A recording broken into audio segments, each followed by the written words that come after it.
Welcome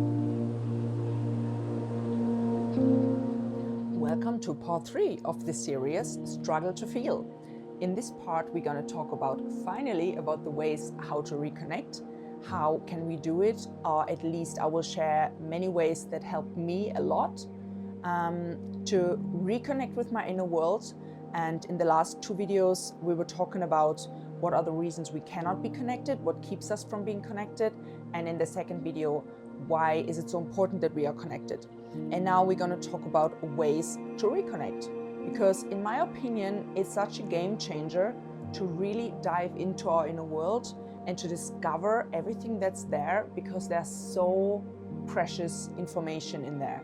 And if we avoid it, we kind of run away from ourselves, we run away from the pain, we run away from, but also so many important information about our own life, our way, where to go, who we want to be, what we want to do.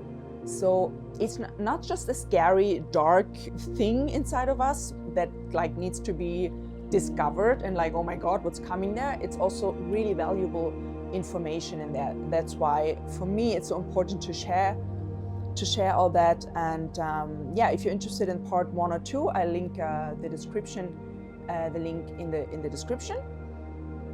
And yeah, so now let's dive into the ways to reconnect, and I wish you a nice time listening, guys, and see you in the video. And what I want to say first, like I said before, all feelings are valid. You should not, I invite you to not blame yourself for any feelings that you have. Blame yourself or guilt yourself. Be it the worst anger you feel, or the worst disgust, or the worst you think like, I should not have this feeling, it's there. So that's a fact, right? The feeling is there. So there must be a reason, there must be a part of you inside who shows this feeling. It's usually not our adult self having disgust or like feelings of yeah, you see, I cannot even sometimes find words for feelings myself. But I want to say is that they're all valid and legit. So, and under this light, guys, that everything is valid. And I don't mean that when you feel anger, you go out and punch somebody in the face. That's an unhealthy way of expressing the anger. But not the anger itself is wrong, but pushing somebody or hitting somebody in the face is wrong. You know what I mean? Like, not helpful, at least. But the anger itself is just an emotion. It's in itself neutral, and it was created maybe decades ago, maybe years ago. It was created, and it could not get out. It could not be expressed in a healthy way. So what are ways to reconnect? Really important, mindfulness and meditation. I know some of you maybe think like, oh, mindfulness and meditation is like a girl's thing or whatever. It's not. It's a human thing. So, and I encourage you you don't have to tell anybody about it. For example, you can look up on YouTube meditation for feeling emotions. It's not girl's thing. It's like really important. We all are humans. We have emotions and we have feelings.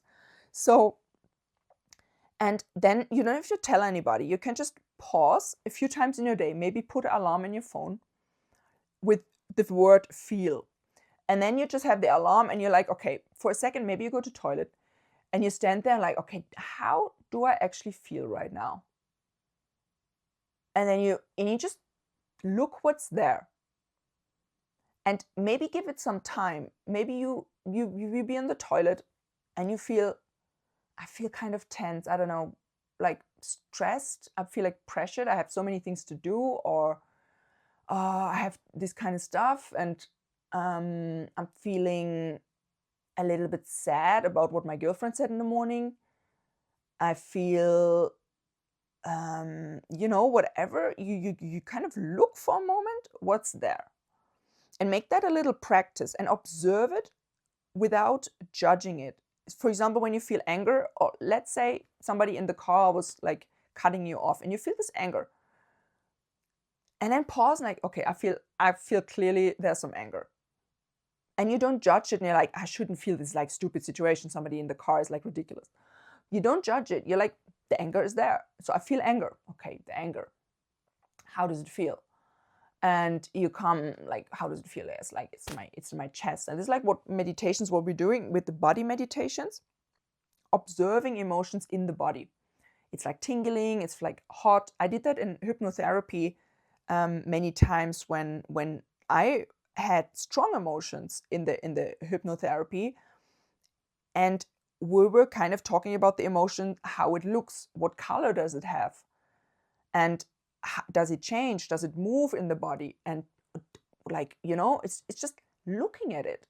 What is there inside of me, without saying it's right or wrong, or it's like legit or not legit, or like, all leave it all to the side and just look at the emotion itself, to the feeling itself. Really, really helpful. And there are great meditations about feeling, which, of course, in the moment of, for example, anger, not the first idea that comes to your head is making a meditation. Maybe the first reaction you would have, or many people are having, is getting to the fridge and taking out a beer.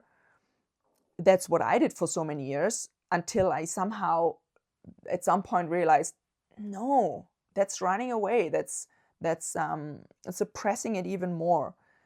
So remember yourself. And the thing with the alarm in the phone is a good thing, because we forget. And then remember yourself, okay, how do I feel right now? You don't have to tell anybody. It's just, or stand in the supermarket in a line, like, how do I feel right now? I feel like pressured. I have no time. I'm like, panic. And so how do you feel? Ask yourself, how do I feel? It's basically as simple as that. And journaling, of course, also not a girl's thing. It's really precious, because it's a safe space. You have time. You have all the time in the world. Nobody has to know that you have a journal. You have all the time in the world, and you can write down anything in there. You can even burn it afterwards if it's so bad that you have to burn it. But it's better to write it down, to bring the stuff out.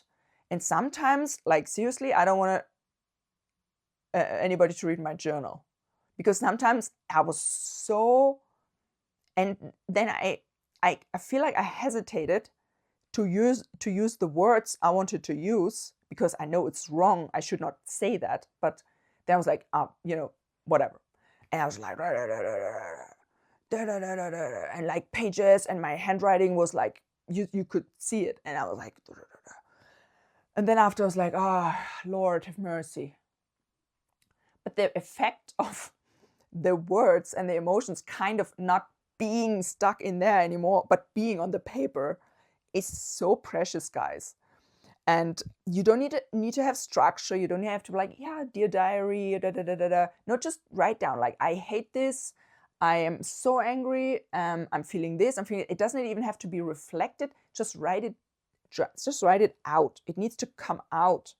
And once it's out, a lot of pressure, it's gone from your inside world. And it also gives your inner world, your inner children, the feeling you're doing something with it. You're kind of dealing with it in another way than taking a beer out of the fridge. I can just encourage you guys, buy a little notebook, and just whenever you feel whatever, write everything down and just hide it somewhere. And take it out. And it's also really interesting, of course, because of after, like, let's say a few weeks, you look back to your what you wrote, and you're like, wow,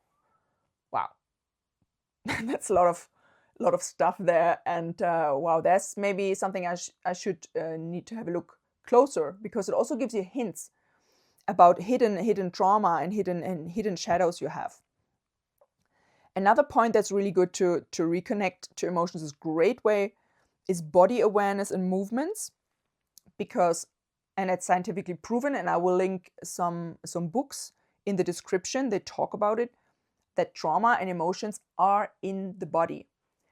It's emotion means energy in motion. It's energy. When you're a 5-year-old kid and somebody is hitting you, and you have this huge anger because somebody's crossing your boundary like so much, or whatever happens, blaming you and insulting you, and you cannot deal with it, and you kind of store it in your body. This is why many people are so tense. They have like really a big, high muscle tension, tonus, like however you say, like. And for me, that is what a massage therapist told me when I was starting to go to massage in 2020. I think there's like, what kind of sports are you doing? You're so tense. I'm like, basically nothing.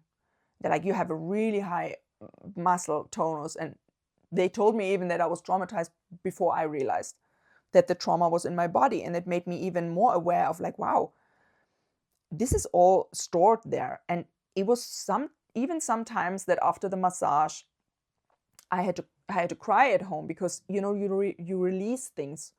You release things in the body. Also like yoga. For me, sometimes when I did yoga, the hip opener, because, you know, a trauma gets many times stored in the hip joints. Of course, also in the muscles, in the back, and especially this, you know, this kind of fight mode energy that you kind of, you get this tensing up because you're getting ready for the fight, which is not happening, or maybe sometimes it's happening, but you get angry, and the anger creates a fight response. And this energy doesn't go somewhere, and it's like in the body, and you try to calm down again, and you take your coping strategies and you do whatever, but the energy is not resolved.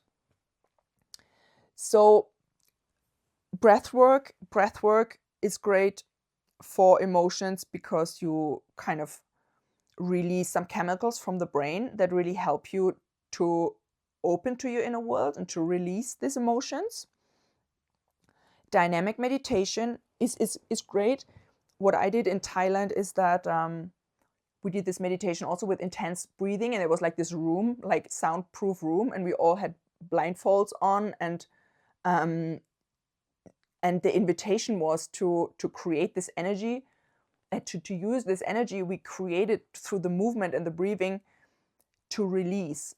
And we were all like screaming and taking the pillow and punching it, but not in the way of just letting it out, but with the intention of, I'm releasing something. You know, the intention of whatever you're doing is really important. When you go to the massage with the intention, okay, I want to press some old emotions out of my muscles, then it's probably going to happen. Or you do some stretching with the intention of, I want to release some stuff out of my joints.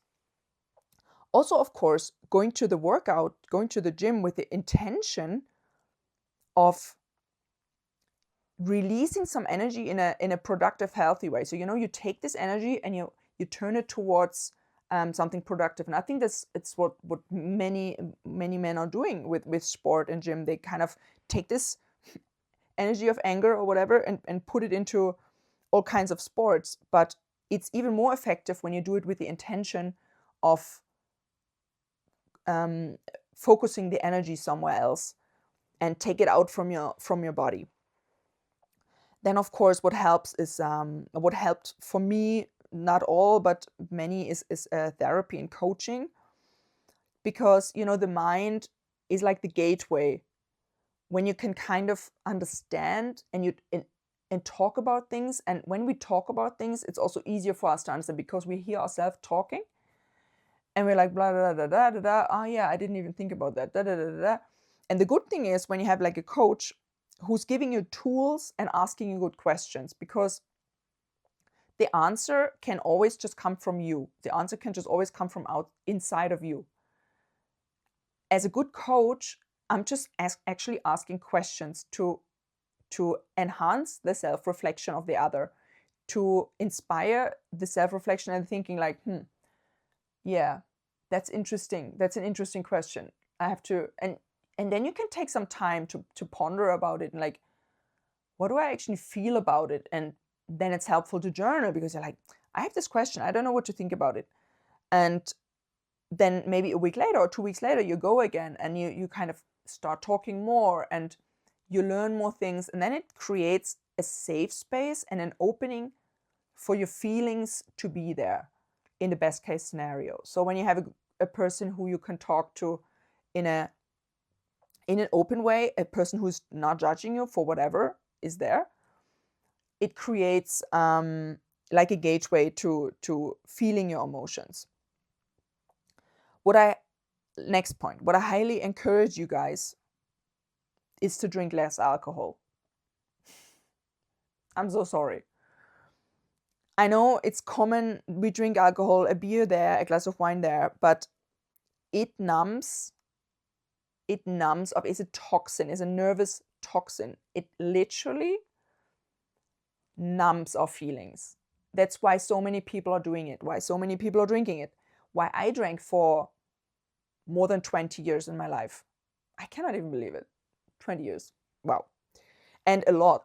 Like sometimes I was, even in my past relationship, in the beginning, we were just drinking so much wine and not realizing why we did it, why we kind of wanted to escape the whatever was forming, the intimacy. We were both afraid of it in different ways, but alcohol always numbs, and it's always a kind of rejection to yourself. When you go to have a beer, and it's not that I say you should stop it all like completely, but start to create this awareness. Why am I drinking right now? And does it help in my connection to my inner world? Or is it just like kind of, and even fear, this kind of, it can be like nervousness, it can be anxiousness, it can be unrest. You kind of want to do something. For women, it's often they need to start to clean, they need to start to do in the household, It's like, it's anxiousness, it's unrest, and like biting the nails. And we want to kind of escape that because it's uncomfortable and we don't know where it's coming from. And we're like, okay, I need to have a glass of wine. And when we kind of can catch ourselves in the act and like, what happens if I don't drink a glass of wine now? And rather lie myself in the bed, like, okay, I'm doing a meditation. What do I feel? And this is like the tough part, guys. This is the tough part, guys. And there's where your strength comes into play. This is the tough part. To be able to skip the coping mechanisms and decide consciously, no, I want to feel it, I want to grow, I want to be stronger, I want to connect more authentically. I need to stop running away from that stuff. So, and also not so much weed, guys. It's also an escape. You can decide whatever you want. I'm not telling you what to do. I'm just saying that we use many things as a way to hide and to escape. And that if you really are serious with connecting with your inner world, it's helpful to think about it and maybe reduce it a little bit. Then, of course, what's amazing is art or music, drawing. For some of you who are having this artistic ways, but also like drumming. What I really realized in some festivals I've been, like, drumming for me is amazing because it brings me in this kind of trance. And then I'm even sometimes like drumming on some things, and I'm like, oh, the emotions, they kind of get into this movement. Now, whatever your art is, maybe your art is sport, or your art is something on the laptop you create. I don't know, like, guys, you name it. What is your art? How can you express what is inside of you, somehow making it visible as an expression? You know what I mean? Yeah, and then as a kind of conclusion there, what I was mentioning before, that also question yourself if you're having struggle to feel, or you kind of feel you cannot do it. Are you in the right setting? Are you in the right relationship? Is that person you are with helping you, inviting you without judgment, or is there some pressure? Because for me personally, when I have pressure, I'm shutting down. No, I cannot do it because pressure is always a feeling of unsafety. There's somebody who wants something from me, and then I cannot, So think about what kind of situation you're in that maybe helps you to feel or not feel. And also a point I was saying before, what I kind of want to emphasize here is we need to break the cycles from our generations. We need to I mean really in the sense of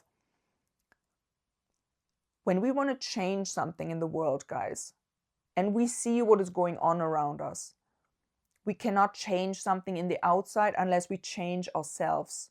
And we cannot come into our full inner strength and our full inner power when we are running away from ourselves. Because all the power comes from inside, and we need to embrace it. We need to go there where it's most painful, and what we have the most fear of is usually what we need to do in order to find our real inner strength. And this is so important because we need to break these cycles of suppressing, and projecting. You suppress something and you put it into your subconscious, and then out of that you project it to others. Let's say the fear of anger, and you cannot accept your child being angry or sad, this weak emotions. You will reject it, and then you repeat the same stuff that has been done to you. And this is not what we want, right? We want to break things that have hurt us. We want to break things that were harmful for us. We want to change that. So in order to do that, and I came to this insight one day, like I heard this voice telling me, if you want to be different, then you need to be different. You cannot repeat the same things when you want to be different. And we have to be really honest there with ourselves. We have to really look, okay, what were the things that happened to me?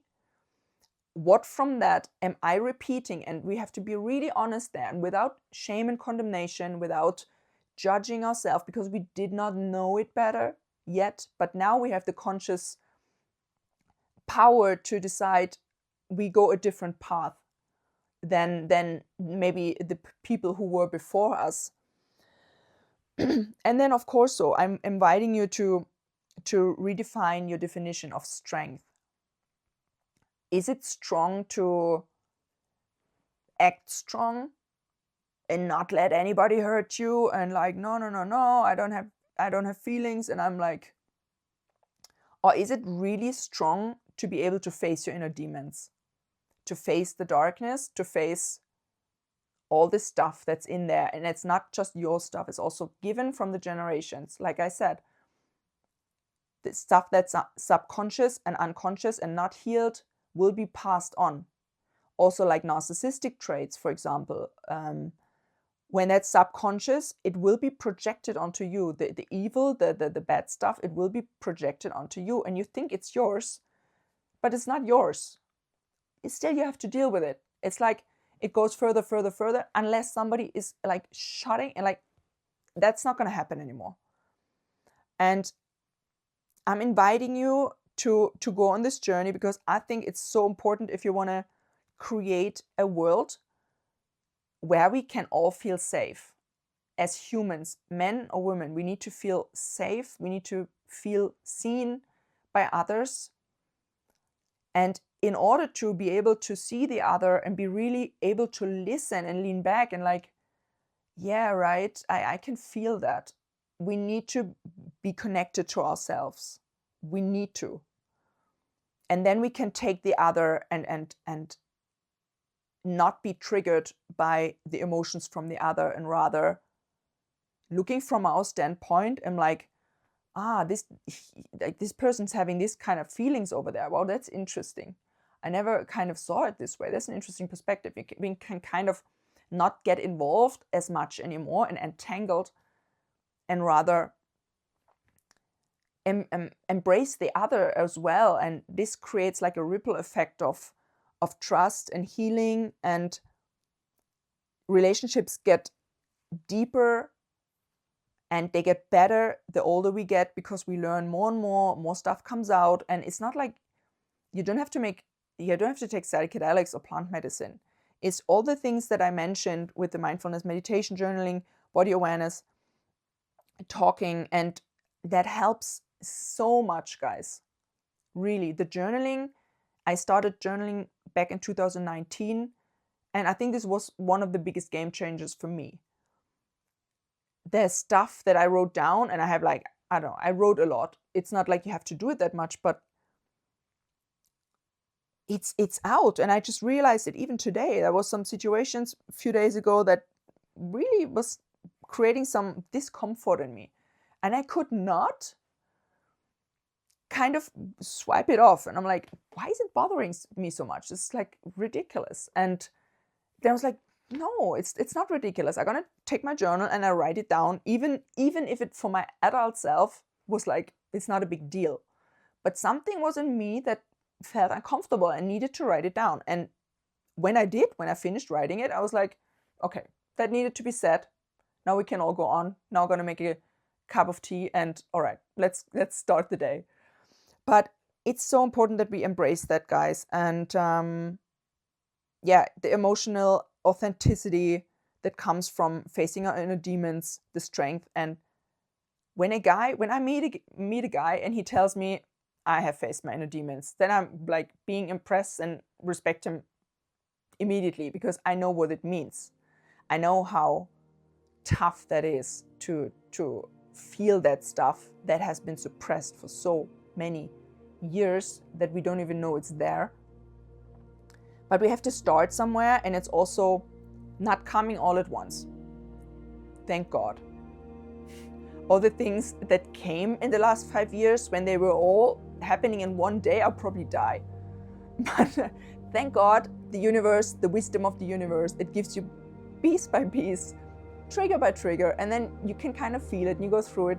And the most important point is the awareness of that it's not you,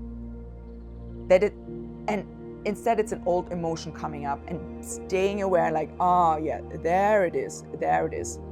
The awareness is the most important point, because without the awareness, you get entangled in the emotion and nothing gets resolved. But when you're staying aware and like, okay, here is me, let's say it's me, and then there's this emotion in your body coming up and you kind of being able to watch it, then it gets released, because then you watch it, you observe it without judgment, and that's the healing part. That's like the inner children showing itself, and nobody judges, but just is there, holding the space, and like, it's fine, it's okay, whatever comes up, it's fine. And then find your ways of expressing your emotions in a healthy way. Google, maybe you have meditation stuff where you live, maybe go to there's probably some anger coaching, or look something up on YouTube, men group where they scream and shout, or I have seen so many things that when men come together and they stand in the river and they're like, ah, I'm like, that's great, guys, go for it. You know what I mean? Yes, I think that's all I'm gonna have to say for that. I have as a nice conclusion, I have a quote from Carl Jung, psychologist. Probably many of you know him, but if not, I will also link a book in the description from him. And the quote is, "One does not become enlightened by imagining figures of light, but by making the darkness conscious." And that's so true. That's so true, guys. Shadow work, really important as well. So I hope that you were able to take something out of that you somehow feel inspired, that you made it so far in the video, and that you're not like, I can't hear this anymore. That you feel encouraged. I really hope that, and that we all together can create a more open world where we can share, we can feel and we can share because we feel safe with the others. And yeah, my dear friends, then I wish you a nice day, afternoon or evening, whatever you're doing. And let me know in the comments what you think about all these points, if you maybe come up with some other points or you have some questions. I'm open to feedback to create other episodes as well. And of course, if you like the video, give it a like. And then I hope to see you in the next video, my dears, and see you soon. Stay blessed. Bye bye.